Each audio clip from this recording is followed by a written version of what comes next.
Hello, Dr. Kingery. This is Leanne Martin. Unfortunately, due to other i- things going on, or who knows what's going on, but my computer has not let me register my media site. So I'm working with it. Hopefully, this will come through. It's not going directly through the Blackboard type situation, but hopefully, you can get this video and see what we got going on. So maybe it won't be as bad as I think it might. So, but just to kind of go over a few things, part of this class, I really enjoyed this class. A lot of this I do use on a daily basis, but it's kind of interesting to see it from a different point of view. So, one of the most difficult things I've done was put this philosophy of education together. So, um, I've always known what the meaning of education was and what I wanted to achieve, but trying to put it on paper was very difficult. So, but working with, like, going back to what we do in extension, we work with agriculture and primarily for myself, agriculture production, but also just overall adult education programming. I work from anywhere from people with production agriculture to livestock to home gardens to commercial gardening, horticulture, even down to pest control, just about anything and everything that grows and is outside and sometimes inside, unfortunately, I deal with. So part of all of that is educational programming, whether it's an actual formal presentation or just communication, just sitting down and talking to clientele of the different things we have to offer, the different resources, whether it be a gardening book or a pest book or even a fungicide schedule. So those are just a few things, a few tools that we use. But of going back to the philosophy, just being able to know where I stand was pretty interesting. I always, like I said, I always knew where I stood and was able to wanting to grow into that and really understand what's going on. But um, I always knew it, but like I said, trying to put it on paper was very hard. So, so just to kind of scan over this, I was born on a family farm. We grew up. My dad and my sisters and I, my mom was always there too, but she taught school, so she was in and out. But we were the hands, so we were a true family farm, and that we didn't have hired help. So that was something that even as hired family farm these days still have hired help, but we were the hired help. Though I never really got a paycheck, so I don't know if it's technically hired or not. But I guess I was paid in food in my belly, a roof over my head, and the pure wisdom that came from it, I guess. So, but but with that, my dad always encouraged us to learn, and it's to learn something new every day. And that was whether it be a new variety or how something grew or how to grow something better. So we were always a lifetime learning. That's always pushed for us, especially with my mom as a school teacher. She was always coming up with new things and wanting us to make sure that we realized what was going on. So part of that came into what I do now is that lifetime learning to continue to grow, to continue to want to know more. And just like I said in the philosophy, education is a gift, and being able to do that and to always grow in knowledge and wisdom. It was something I always really enjoyed, and I hope to pass down to my children along with my clientele. They always, I won't. If we're staying stagnant, we're not going anywhere. So, I was actually in one of my leadership courses. One of the quotes that kind of, or the stories that kind of stayed with me was use today as a stepping stone for tomorrow, or the today as the bottom of tomorrow, meaning that we always build up, we always stand up taller tomorrow and to grow what we have. So just that's just a little bit of my going back to my philosophy. We do use several different types of medium and media, whether it be books or pamphlets, calendars. One of the best resources we have in extension that we've continued to grow and to continue to use are resource calendars. So one of the newest one is a vegetable type thing. It's a vegetable garden calendar that takes each month and thanks to things to recognize, things to do in a preparing, whether you're preparing your garden or if you're on a fungicide schedule, a pesticide schedule, weed control, and things like that. So it's really neat. It also goes in. We also have a calendar that with beef cattle.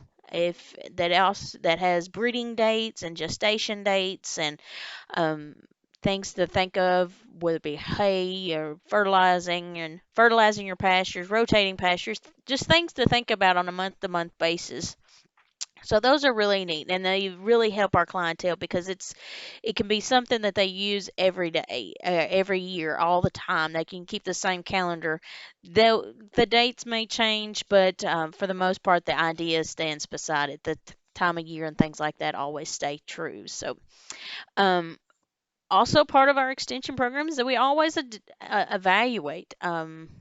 Coming into extension, the evaluation process tend to be a hindrance, and that's really because I didn't really understand it. And I say that now, being 5 years into my career, is that the evaluation was is pretty handy. It is kind of timing consuming, and sometimes our clientele don't really like to do the evaluations at the end of the programming, but it does help a lot, and I really appreciate those who take the time and put the comments in because it is very helpful in planning the next program.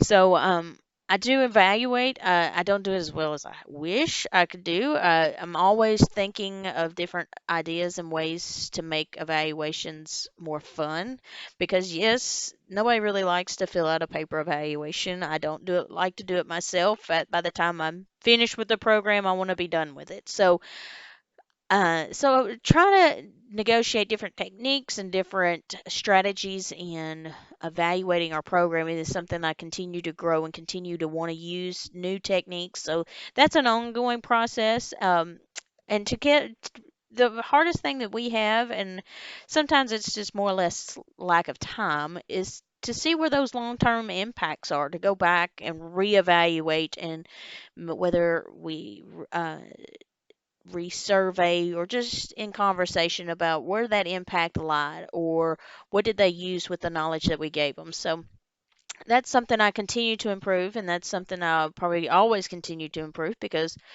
different things work for different other people. So, um, but like I said, I just really enjoy education. I enjoy teaching others. I enjoy being a part of someone growing and developing themselves.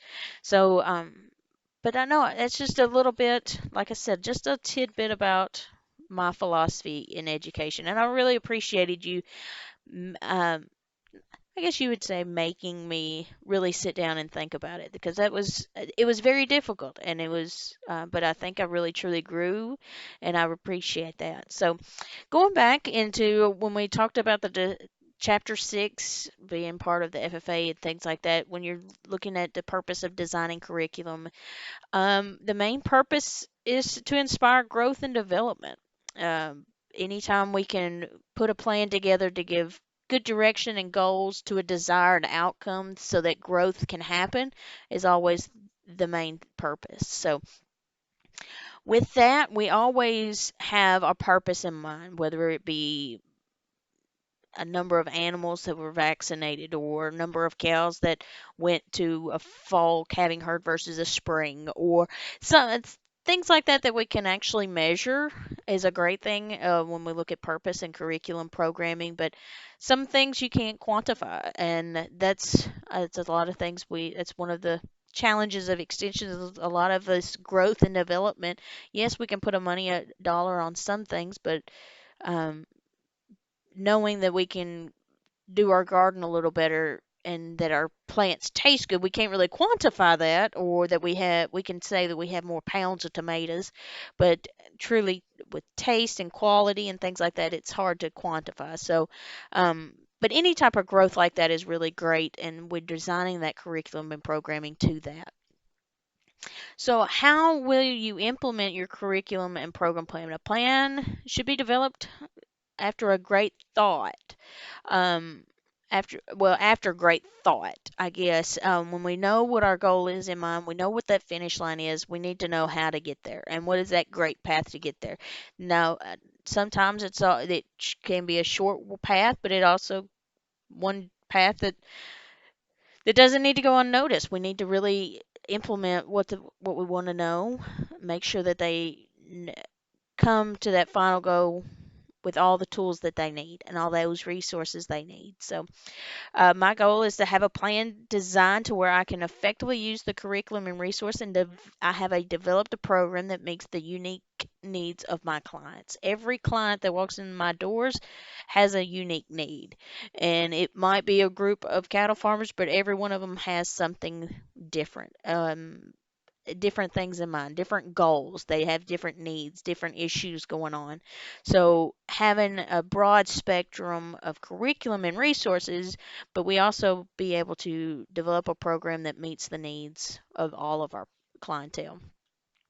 So, who really benefits from leadership and putting these implementation and deliveries together? My clients, colleagues, potential clients all benefit from the curriculum that's designed either by myself or by others. We tend to share a lot of programming techniques um, because why reinvent the wheel? We've got a lot of the same issues going on from county to county. So, um, having that reinventing a process or a program, it's not feasible. It's not very efficient. So we use a lot of the same ideas and techniques and curriculum from our friends and our neighbors or colleagues, and we use the information from our specialist. Having an extension specialist is a benefit to us, and we like to use those, um, and that way it gets a unified message. So a few of my strengths are I feel that I'm very strong in understanding people. Not only am I from an ag background, I did a stint in business and sales. So what do you when you're trying to sell something to somebody, you need to know what they truly need. Yes, a lot of people want things, but what is their true need, or what is the base issue before jumping into that? And I like to know that. I like to know that when we're working with clientele, I like asking questions, and sometimes those questions sometimes get me in trouble because one question, a 5-second question, might end up with a 50-minute conversation. So sometimes that kind of gets me in trouble, but overall, that's it goes into work building and developing that working relationship, because if that clientele or that client feels comfortable in talking with that one situation, they're comfortable enough to come in again. So I really think that that's one of my strengths, along with a few others as well.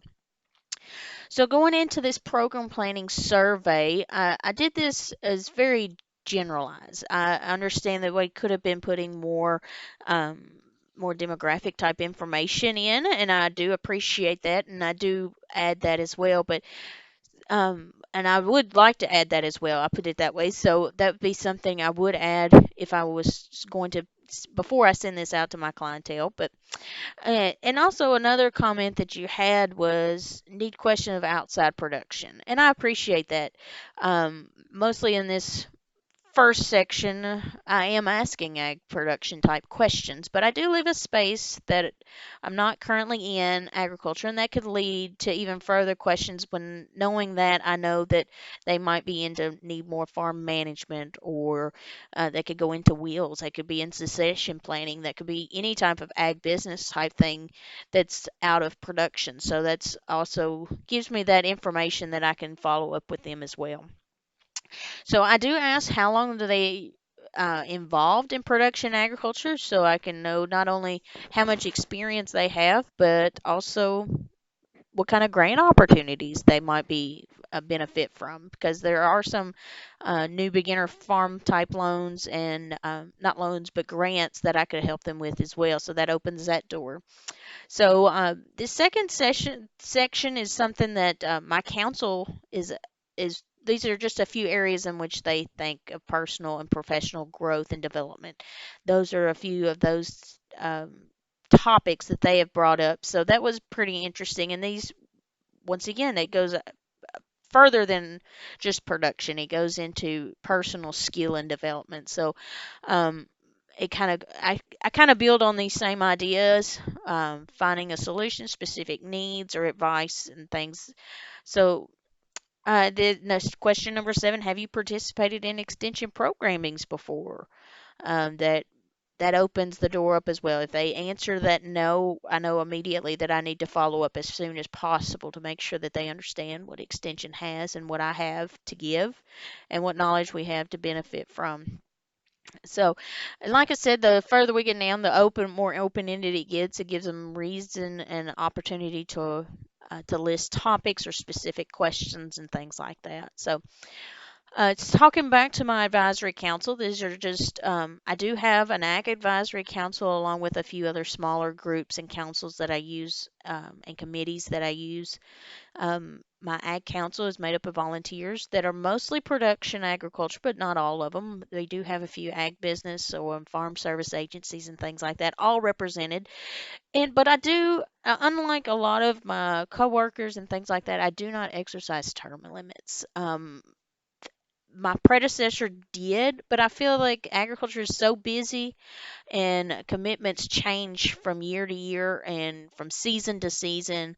So having that open-ended type invitation to come, if they have an idea throughout the year, they can come to me, and they understand that. And so having those term limits tend to be a hindrance, at least for me. That's not always in every case, but in this situation, the freedom of coming in and out and restrictions of availability are they kind of it works. It works for me. Sometimes it's hard, but and overall, I think it strengthens my council as a whole. So, what are their functions? They recognize the needs of the CAG community. Each member is uh, I try to spread them out around the county in different groups and different industry within the agriculture to see what needs are. Different ages, different genders are all represented to give me a vast uh, look at the whole community.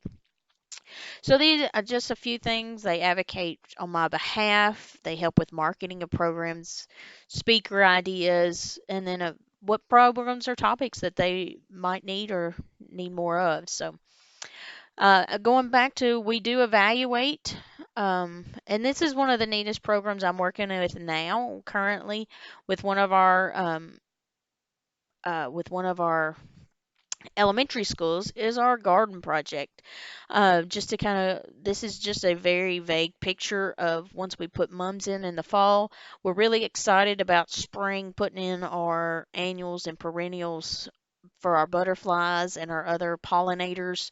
So but we needed something for fall. So we started with mums. We've got a local nursery that was partnered with us to help us with mums, and a few other. We've got some coxcombs in the back. And funny thing is, we had some of the compost that we were using um, came from a gentleman who must have put gourds or something in his compost from last year. So we got some really cool surprise vegetation that the kids are really excited to hear things about.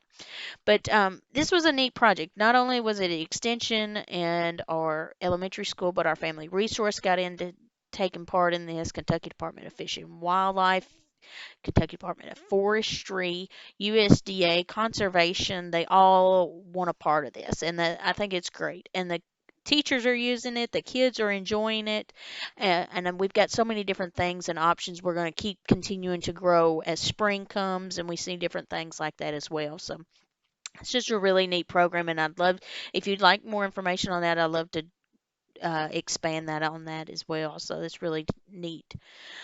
Going on our adult programming, just kind of like reiterating a few things from before. We do it every day. I know that this is primarily a class on youth development, but I do work with a lot of youth development and youth programming, especially in the livestock end of it, with different livestock shows and livestock programming, leadership programming and leadership growth. Uh, but we mostly, I would say 90% of my time goes into adult programming. So, um, and every day is different, every program is different. So, and these are just a few things that we do and a few different educational opportunities that we have. And like I said, this is only a few of the many things that we offer. So, but I hope you enjoyed it. I hope really hope this records and works out great. I appreciate your time. I appreciate this class. If you have any questions, please let me know.